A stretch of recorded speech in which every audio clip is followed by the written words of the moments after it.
O ciclo da água. A água é a substância mais importante para a manutenção da vida na Terra e pode ser encontrada nos 3 estados físicos: sólido, líquido e gasoso. Constantemente e nas condições apropriadas, um estado físico transforma-se em outro, criando assim o ciclo da água. A água no estado líquido forma os oceanos, rios, lagos, naturalmente de forma lenta e contínua. A água líquida passa para o estado gasoso, fenômeno conhecido como evaporação. O vapor de água, quando atinge camadas mais altas e frias da atmosfera, transforma-se novamente em líquido, que é a condensação, dando origem às nuvens. Quando a condensação é intensa, originando gotas maiores, a água líquida começa a precipitar na forma de chuva. E dependendo da situação atmosférica, a água líquida pode solidificar, precipitando na forma de neve ou até mesmo granizo. Uma vez precipitada, a água volta a compor os oceanos, rios e lagos, iniciando novamente seu ciclo. Essa descrição do ciclo da água aqui é breve demais para contemplar como se dá esse ciclo na prática, mas nos ajuda a recordar os principais estados físicos da matéria e seus processos de transformação. E agora, vamos conhecer com mais detalhes esses estados físicos. Vamos discutir aqui os principais estados físicos da matéria, ou estado de agregação da matéria. Os principais estados físicos são 3: líquido, sólido e gasoso. Estado sólido, que eu posso aqui destacar o gelo, que é a água sólida. O estado líquido, aqui, e o estado gasoso, que a gente não consegue enxergar, mas está representado aqui na atmosfera, o gás. Então aqui eu tenho líquido, sólido e gás. Características dos estados físicos. Características microscópicas que a gente consegue verificar no estado sólido. O volume é fixo e a forma também. Ah, mas como assim? Bom, aqui eu tenho um cubo que tem um certo volume, ou seja, ele ocupa um certo espaço. Independentemente do frasco que eu adicionar esse cubo, o volume dele não vai mudar e nem sua forma. Então, no caso do sólido, a forma e o volume são fixos, independentemente do frasco. Líquido, volume fixo. Ah, mas como assim? Se eu tenho um frasco com litro de água e se eu adicionar esse litro em um galão de 10 litros, o volume continua sendo 1 litro. Então, o volume de um líquido ele é fixo, só que a forma não. Por exemplo, o líquido ele tem forma desse frasco. Se eu pegar esse conteúdo e colocar num frasco redondo, ele acaba adquirindo o formato redondo. Então o líquido ele adquire a forma do frasco, só que o volume dele é fixo. Para o estado gasoso, o volume é variável e a forma também. O volume e a forma de um gás é sempre a do recipiente. Se eu tenho aqui um frasco, o volume do frasco é 10 litros. Se eu pegar esse gás e colocar, ele vai ter o volume de 10 litros aqui e vai ter o formato desse frasco.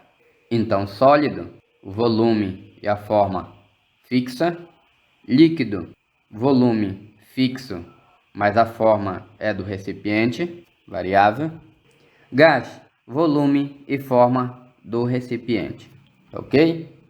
Vale destacar que líquido e gás são fluidos, eles fluem, já o sólido não.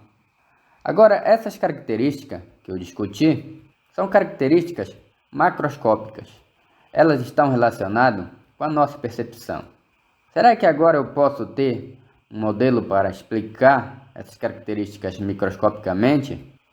Bom, hoje a gente aceita que toda matéria é formada por partículas. Como é que eu posso justificar então essas características usando o modelo particular? Olha essa figura aqui. Então aqui eu tenho o mesmo sólido, o mesmo líquido e o mesmo gás. Se eu pudesse enxergar as partículas que compõem esse estado sólido, eu enxergaria algo assim. Cada bolinha, uma partícula. Por exemplo, vamos supor que isso aqui é um cubo de gelo. Cada bolinha é uma molécula de água sólida. No caso do estado sólido, essas bolinhas eu vou chamar de partículas. Essas partículas, elas estão unidas e organizadas. No caso de um sólido, a gente chama isso aqui de retículo cristalino. As partículas no estado sólido, elas têm apenas movimento de vibração. Por exemplo, essa partícula que está aqui embaixo, nas condições normais, ela não consegue subir até aqui em cima. Ela consegue apenas vibrar em torno do seu eixo, mas ela não tem movimento de translação. Ela não consegue sair de um ponto e ir para outro. No caso do estado sólido, as partículas elas têm posição fixa e elas apenas vibram no seu eixo, pois elas estão unidas e organizadas.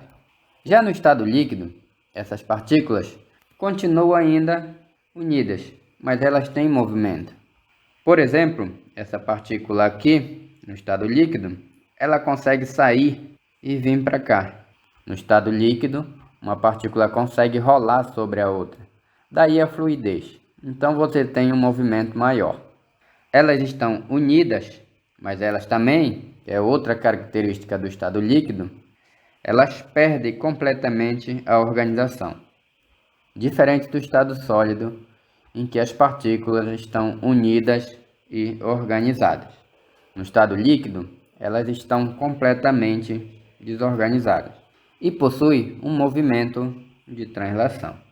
Isso justifica porque o líquido ocupa a forma do frasco, porque pelo fato de ser fluido, ele acaba fluindo, e preenchendo o fundo do frasco. No gás, as partículas elas estão completamente afastadas e desorganizadas. É um estado caótico. Cada partícula vai para um sentido, completamente aleatório. E isso justifica porque um gás ocupa todo o volume do frasco. Se eu estiver aqui, por exemplo, observando essa partícula do gás, se for observar o movimento, é um movimento aleatório. Ela bate e vem para cá, bate aqui e vem para cá, bate e vem para cá, e ela começa a andar por todo o volume do frasco. Isso é característico do estado gasoso. Então, sólido, partículas unidas e organizadas, líquido, unidas, mas desorganizadas, e no caso do gás, completamente afastadas.